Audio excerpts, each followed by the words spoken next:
and here's why. Only twice in the history of the Champions League has a team come from a 3-goal deficit in the first leg to qualify. Liverpool back in 2004, Barca, of course, famously last year. Before I get your take on whether or not this could actually happen, boys, let's talk about what effect this weekend would have on City, if any. I think it definitely has an effect. When we started the season and we're talking about how fantastic City are going forward, creating chances and scoring goals, we also said how much better they are defensively. Well, over the last couple of games, that defensive unit seems to have collapsed. To lose 6 goals in 2 games, I don't care how experienced you are, that affects you. And to only score 2, that's not what Manchester City needs. So, listen, I think it absolutely affects. It's that diamond, Edison, Otamendi, Kompany, and Fernandinho. Everybody else can go and play and join in and do all the fun stuff. But for me, the key and the core was that 4 being at their best. Well, they've been far from at their best the last couple of games. Just a reminder, the key to what you're talking about is the fact that if Liverpool score 1, City then need 5. Yeah, I don't see this happening, and given how good Liverpool have been on the counter-attack... So what's happened to City, Shaq? We were talking about being a quadruple team. There was discussions as the best Premier League side ever. Well, the thing for me, and the complaint around Pep Guardiola, and admittedly there's not been a lot, is there's never a plan B. They play football one way and one way only. That's great. That will get you to Premier League titles with 18 points clear of second place.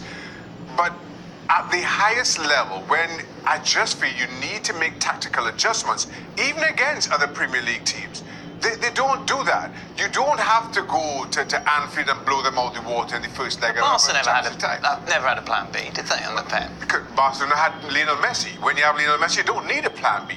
But that's the same complaint you had around Bayern Munich. They do things one way and one way only.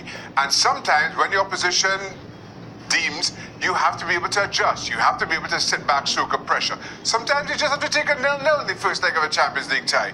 But you go, you press high up the field, the team is able to match you and counter, and this is what happens. You end up staying on the uphill task in the second leg.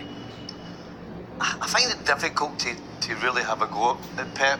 At the end of the day, that team that he has been put together to play attacking football, to get after opponents, and not to have a plan B. It's all about, the other team have to adjust to what we do. But when you play that way, your core guys have to be at their best. And that 4 that I talked about haven't been at their best recently, and that is a huge problem. Let's talk about Liverpool going into this game. Salah, of course, is the big question mark. Didn't feature in the Merseyside derby. Klopp speaking about his inclusion today, saying we still don't know. It's going to be a last-minute decision. How much of a game changer is it if Salah doesn't play? Listen, I'm not going to lie and say that it doesn't make any difference, because the guy's frightening. And if he's on the field, the chances of Liverpool getting an away goal are way, way, way better. Right. The fact is, Liverpool are 3 goals up. And also, if I'm Liverpool, the way they defended in the first leg, as much as I'm saying for City to lose 6 goals in 2 games is going to take a little chip out of them, it's going to be the opposite for Liverpool, because all of a sudden they're like, we got 3-goal lead. We know we can defend against this team. We didn't let this team get a shot at goal. The so-called best ever Premier League team. So if I'm Liverpool, I'm going into this game real confident. And as a fan, I'm much more confident than I was after the final whistle at Anfield. Stevie is sticking out his chest and confidence Never seen Stevie this confident. at every pore. Yet, Shaka, psychologically again, we're talking, Salah not being on the pitch surely deflates Liverpool slightly and raises City's hopes. It does. And it takes away the counter-attacking option, and you mentioned the importance of Liverpool maybe grabbing an away goal here. But this is about Liverpool's defence, and a defence that's come under a lot of criticism over the course of this season.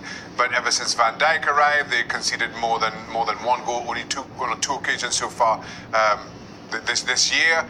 And just as importantly, you've seen Karius grow in confidence and command his space between the sticks in a way that I don't think we've seen a Liverpool keeper do for quite some time. Manila has had his moments, but I don't think he's looked as good as Karius has in the last couple of weeks. That's big, and I think that's where the game is won or lost, between the two centre-backs and carriers. Whether Salah is involved or not, they get it right, Liverpool go through. Right then, boys, let's get some predictions. I want scores, I want the whole shebang. You want scores? Yeah. I am going to go for 2-1. Manchester City win, Liverpool progress. I'm going to say Manchester City